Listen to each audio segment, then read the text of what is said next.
بەیانی باش من ناوم بولبولە خەڵکی ئەم باخچێم دەمێکە باخەوانێکی تووڕەمان لێپەیا بووە نەگوڵێ نەدارێ نەمەلێ 10 ساڵ بەسەر کۆچی دوایی شاعری ناوداری کورد شێرکۆبێکە سێدەپەڕێت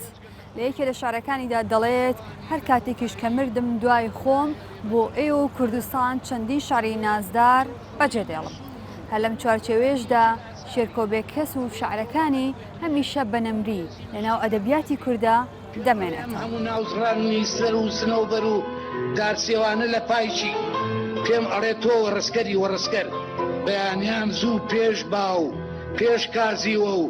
بەر لە نیشتیمان خۆی لە خەوەڵەسی. بێگومان شێرکۆبێکەس ناوێکی گەورەیە لە ئەدەبی کوردیە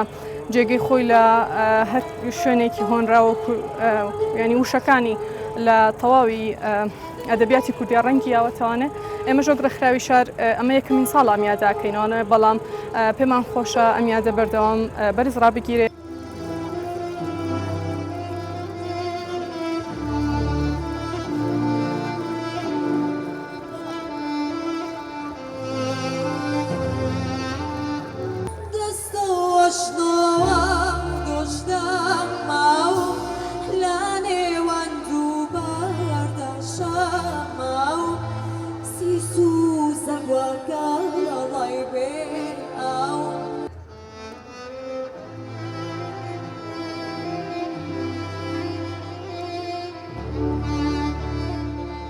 شێرکۆبێکەس یەکێک لە لایەنە دیارەکانی ژیانی یەکێک لە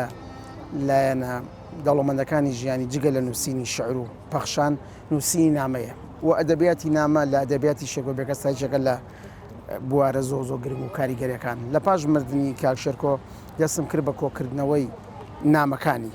سەرەتا بەرجی یەکەمی نامەکانی بە ناوی تافگەی وشە و هەڵوێست چاپ بوو لە کتێبێکە پاش ماوەیەکی تر پاش ساڵێک لە دووەم ساڵی کۆچی دوایی کاک شێرکۆ بەشی دووەمی نامەکانی کۆکردەوە و